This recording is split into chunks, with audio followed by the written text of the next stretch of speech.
Hello tout le monde, rendez-vous aujourd'hui pour quelques astuces sur les tableaux longs. Ces longs tableaux qui sont en général des bases de données dans lesquelles il est parfois difficile de se déplacer, dans lesquels il est parfois difficile de consulter les données, qu'il est parfois compliqué d'imprimer également. Je vais donc vous proposer aujourd'hui 4 astuces pour mieux gérer vos tableaux longs. Ça va commencer avec un raccourci clavier. Même avec plusieurs, vous allez voir. Alors, je vous ai mis à droite, ici, sur l'écran, les touches qu'on va utiliser, combinées avec la touche CTRL. C'est la touche CTRL qui fera la différence, hormis pour les deux touches que voici. Alors, si je me place en A1, par exemple, et que je fais un CTRL flèche vers le bas, je me retrouve directement sur la dernière ligne de mon tableau. Si je fais un CTRL flèche vers la droite, je vais sur la dernière donnée de ma ligne. Je peux ainsi remonter également, retourner à gauche, peu importe. Je peux me déplacer grâce à la touche CTRL combinée avec les touches de direction aux 4 coins de mon tableau. Attention, déplacez-vous de préférence sur des colonnes qui sont complétées.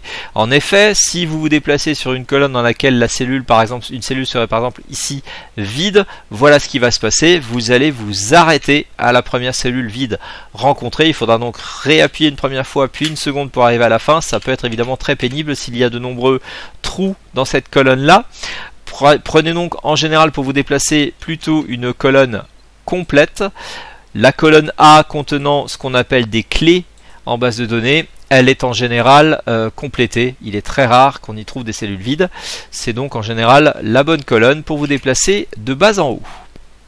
La ligne 1 contenant en général les champs, les noms de champs de votre base, elle est également le meilleur endroit pour se déplacer latéralement puisqu'il ne peut pas y avoir de champ sans un titre. Voilà pour les déplacements rapides. Ensuite, autre possibilité de déplacement lorsque vous êtes allé vous promener dans un tableau pour aller consulter une info, peu importe. Si vous souhaitez revenir en haut à gauche de votre tableau, CTRL Origine. La touche Origine, c'est la touche oblique que vous avez sur votre clavier au niveau d'un petit pavé de 6 touches qui se situe au-dessus des flèches de direction en principe. Après, si vous êtes sur un portable, cette touche origine va se trouver ailleurs, en général plutôt en haut à droite, voire en bas à droite de votre clavier, mais rarement ailleurs. Ensuite, concernant les deux touches qui nous restent là, imaginez que vous ayez à consulter cette liste, c'est-à-dire vous avez besoin de regarder un petit peu ce qu'il y a dedans, donc les 22 premières lignes, vous voyez que j'arrive ici jusqu'à 22, puis ensuite il faut reprendre à 23, donc vous allez avec votre souris vous repositionner à peu près ici à 23, puis vous allez reprendre. La consultation sera relativement lourde sur une liste comme celle-ci si vous restez bloqué avec votre souris. C'est pourquoi on va vous recommander de lâcher la souris et d'utiliser plutôt le clavier et la touche page précédente ou la touche page suivante. Elle se trouve sur le même pavé de 6 touches que la touche origine ou que la touche supprime par exemple que vous connaissez bien. Si vous êtes sur un portable, bien sûr, elles vont se trouver plutôt en haut à droite, en bas à droite, voire éventuellement ailleurs, mais en général plutôt à droite. Alors, voyons l'effet de ces touches. Eh bien, regardez, si j'ai donc ici avec le zoom actuellement activé sur mon tableau qui est de 160%, j'ai donc 22 lignes affichées. On voit le début de la 23e, mais on n'arrive pas à la consulter. Eh bien, regardez, si j'utilise la touche de passage à la page suivante, regardez, je descends d'un écran. C'est-à-dire que la machine me repositionne immédiatement à la prochaine ligne qui n'était pas lisible sur mon écran. Là, je vais jusqu'à 44. Si j'utilise ma flèche page suivante, elle va reprendre, Excel va reprendre à la ligne 45. Là, je vais jusqu'à 66, il va reprendre à la ligne 67, etc. etc. A l'inverse, si je remonte, je passe de 67 à 45, donc là je passerai de 44 à 23, etc. etc. Donc ces deux touches, page précédente et page suivante, vous permettent finalement de consulter votre liste écran par écran, sans sauter de ligne. Ce qui peut être très pratique lors d'une consultation visuelle, manuelle de liste. Ça n'arrive pas souvent, mais certains d'entre vous sont amenés à le faire, je le sais. On me l'a souvent demandé. Donc ici, les deux flèches que vous venez d'apprendre, les deux touches que vous venez d'apprendre, vous permettront de mieux consulter vos listes dans de meilleures conditions. Voilà pour les raccourcis clavier sur les longs tableaux. Je vais vous parler maintenant de ce qu'on appelle figer les volets et que vous connaissez peut-être un petit peu, mais je pense qu'il y a peut-être un aspect que vous maîtrisez moins et que je vous propose de découvrir.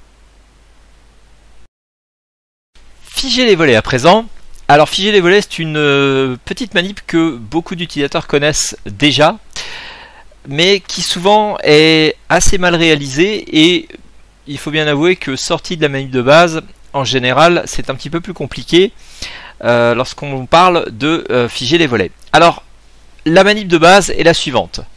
J'ai ici une liste, et lorsque je descends, je perds la ligne 1, mes titres disparaissent. Je peux bien sûr les bloquer. Pour les bloquer et faire en sorte qu'ils restent constamment affichés, on appelle cela figer les volets. Je procède de la manière suivante.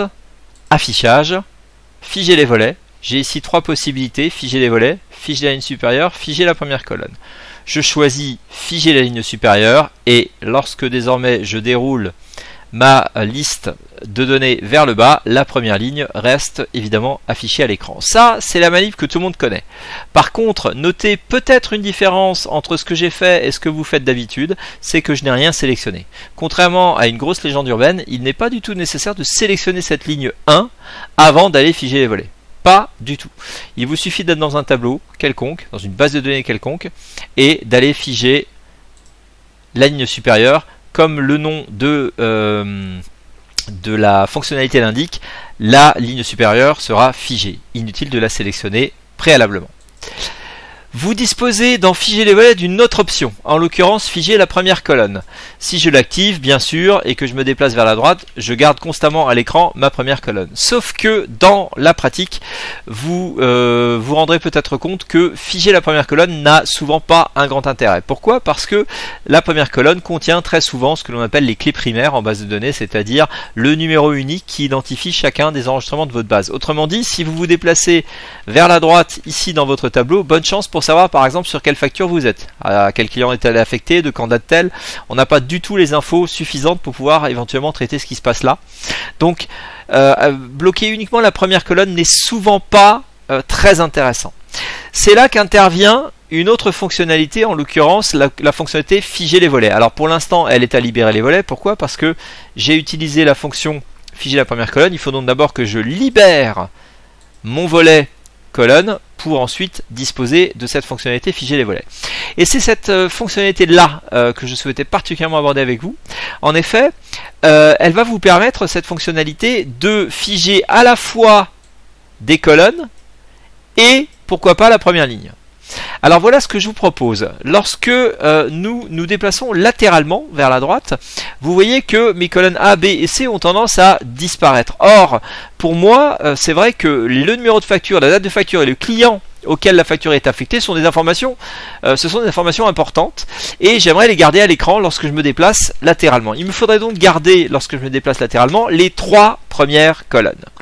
Bien sûr, lorsque je descends, je souhaite également conserver la première ligne de mon tableau pour pouvoir consulter mes intitulés de champ. Je vais, pour figer les trois premières colonnes à gauche, ABC, et la ligne 1 de mon tableau, me placer en D2. Pourquoi D2? Parce que, comme le bouton ici vous l'indique, par les zones bleues présentes sur le bouton, seront figées, lorsqu'on va figer les volets, les lignes placées au-dessus et à gauche de l'endroit où je me trouve. Si je suis en D2, je vais donc figer les colonnes avant la colonne D, A, B et C. Et si je suis en D2, je suis en ligne 2, je vais donc figer ce qui est au-dessus de la ligne 2, c'est-à-dire la ligne 1. Et voilà comment vous maîtrisez peut-être un petit peu mieux figer les volets. Je clique donc en D2, je viens ici dans affichage, figer les volets, je choisis ni la ligne supérieure ni la première colonne, mais bien figer les volets. Et regardez, je constate l'apparition de deux petits traits un peu plus épais qui m'indiquent le verrouillage que je viens de faire. Et regardez, quand je me déplace vers la droite, effectivement je garde mes trois premières colonnes. Et lorsque je me déplace vers le bas, je conserve ma première ligne avec mes noms de champ. Donc c'est très pratique ça pour des tableaux qui sont à la fois larges et longs. Et si on reparle de raccourci clavier par rapport à ceux qu'on a vu tout à l'heure, eh bien, CTRL origine, la flèche oblique, vous ramène désormais non plus en A1 mais en D2, qui est le nouveau coin en haut à gauche de votre tableau. Bien sûr, vous pouvez exploiter et saisir des données dans les colonnes A, B, C et dans la ligne 1, mais avec un CTRL origine, on vous ramène en D2 parce qu'on considère que c'est là que se situe le nouveau coin supérieur gauche de votre tableau. Voilà, à tout de suite pour figer les lignes à l'impression cette fois-ci, sur le papier ou sur le PDF. Ça aussi, c'est souvent un petit problème quand on ne sait pas s'y prendre.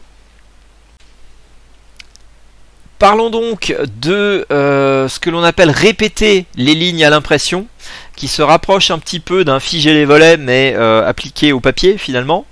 Alors, répéter les lignes à l'impression, de quoi s'agit-il? Si je fais ici un CTRL P comme print, j'accède à mon menu fichier imprimé, et vous voyez que je me suis arrangé pour que mes colonnes tiennent ici sur une page en largeur, en mode paysage. Par contre, dans cette page, vous notez là-haut que j'ai bien mes titres de colonnes, je suis sur la page 1, mais lorsque je passe sur la page 2, évidemment, j'ai perdu mes titres de colonne. Pareil pour la page 3. J'aimerais donc arranger cela. Pour arranger cela, voici la solution. Je retourne dans mon tableau, il n'y a rien à sélectionner, je me rends dans l'onglet mise en page, dans lequel je trouve ici une rubrique imprimer les titres. En cliquant sur imprimer les titres, vous voyez qu'on tombe dans une boîte de dialogue qui est la boîte de dialogue de mise en page, dans laquelle vous pouvez notamment gérer vos en-têtes, vos pieds de page, etc. Et dans cette boîte de dialogue mise en page, vous avez au niveau de l'onglet feuille ici, les titres à imprimer. Et vous pourrez donc ici répéter en haut de chaque feuille un certain nombre de lignes. Ici, nous n'aurons que la ligne 1 à répéter, mais si nous avions des informations sur des lignes qui vont de 1 à 5 et que nous souhaitions répéter ces informations de page en page, nous pourrions bien sûr sélectionner plusieurs lignes. Je vais ici me contenter de cliquer dans les lignes à répéter en haut et sélectionner la ligne 1. La machine m'indique ici une notation que vous connaissez au travers des formules, notamment quand vous faites une somme ou des choses comme ça.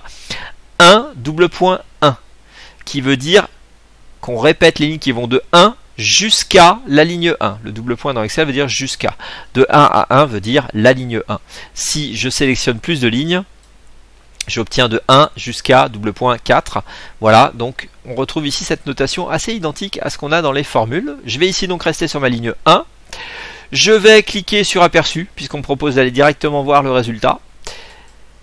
Et regardez, ici sur la page 1, bien sûr, j'ai mes titres comme tout à l'heure. Par contre ici, page 2, j'ai mes titres. Page 3, j'ai mes titres. Et j'ai désormais une page 4 sur laquelle traîne une petite ligne qui est venue se greffer ici. Mais j'ai l'effet escompté. Voilà pour la répétition des lignes à l'impression. Je vous donne rendez-vous tout de suite pour une petite astuce qui, à mon sens, n'est pas assez connue. Les affichages personnalisés. Je vais donc vous parler maintenant des affichages personnalisés sur Excel. Alors, c'est une fonction qui est assez utile lorsque vous avez besoin de manipuler de grandes bases de données, notamment avec beaucoup de colonnes. Pourquoi? Parce que lorsque vous avez beaucoup de colonnes dans une base de données, en général, vous allez, pour travailler avec plus de confort, temporairement masquer des colonnes. Vous allez donc sélectionner les colonnes dont vous n'avez pas besoin pour votre traitement. Et puis vous allez voilà, simplement les masquer le temps de pouvoir traiter les données, ce qui vous évite ici d'avoir à vous déplacer latéralement. Vous avez finalement tout ce qu'il vous faut sur un seul et même écran. Par contre ensuite évidemment il faudra à nouveau réafficher toutes les colonnes. Bref, ça vous oblige à des manips que vous allez peut-être répéter chaque mois ou chaque semaine ou chaque jour selon la fréquence à laquelle vous travaillez sur votre liste. Donc un vrai manque de confort, une perte de temps bien sûr aussi. Il est possible, figurez-vous, d'enregistrer une vue. C'est-à-dire que si régulièrement vous avez besoin de la vue que voici, c'est-à-dire par exemple cette vue où vous n'avez besoin que des informations que voici, de A jusqu'à L, donc le numéro de facture, la date de facture du client, le montant, etc. Eh bien, vous pouvez masquer les colonnes et enregistrer cette vue.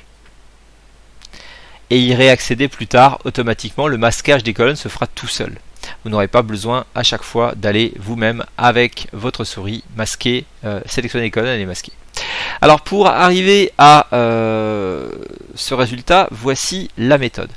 La première chose consiste déjà, et c'est déjà une première astuce, à enregistrer la vue complète. C'est-à-dire, pour l'instant, vous ne touchez à rien, vous ne cachez aucune colonne, et vous enregistrez votre tableau dans son intégralité. Ceci vous permettra de mémoriser une vue du tableau complet pour pouvoir rapidement le retrouver lorsque vous serez passé sur une vue où il n'est pas complet. Alors, ne touchons donc à rien. Créons notre premier affichage personnalisé. Ça se passe dans l'onglet affichage. Vous avez ici un bouton personnalisé dans lequel vous pouvez ajouter des affichages. Je vais donc ici ajouter un affichage. Je vais l'appeler complet puisqu'il s'agit de mon tableau complet.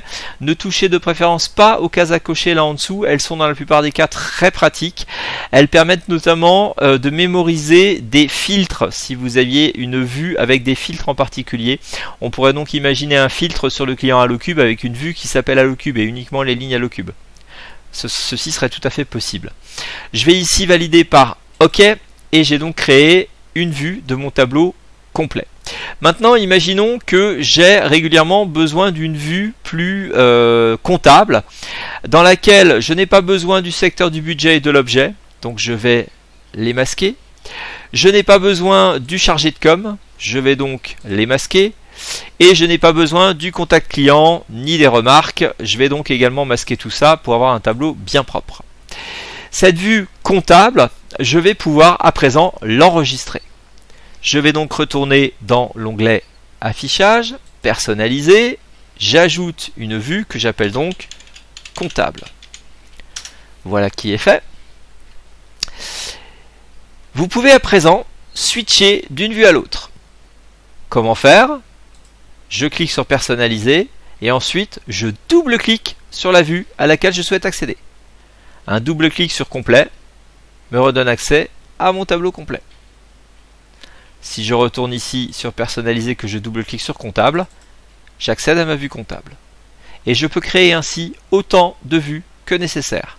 Par contre, n'oubliez jamais d'enregistrer dès le départ une vue complète, sans quoi vous aurez des petites manips en plus à chaque fois pour retrouver l'intégralité de votre tableau.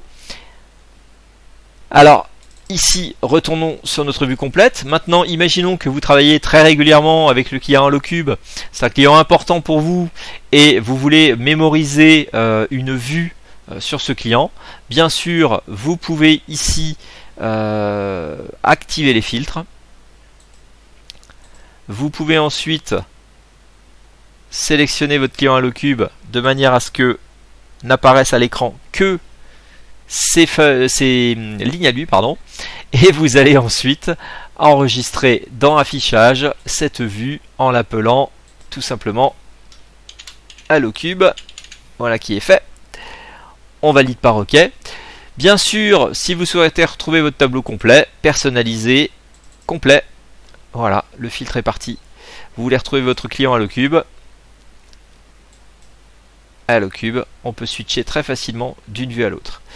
Voilà pour les affichages personnalisés, c'est un chouette outil quand il est utilisé dans les bonnes situations. N'hésitez pas à mettre en œuvre ces affichages. Laissez un petit pouce bleu, un petit pouce vers le haut si vous avez trouvé le contenu utile. Et n'hésitez pas aussi à vous abonner à la chaîne pour retrouver les nouvelles vidéos qui sortent chaque semaine. Et en attendant de vous retrouver, je vous dis à bientôt.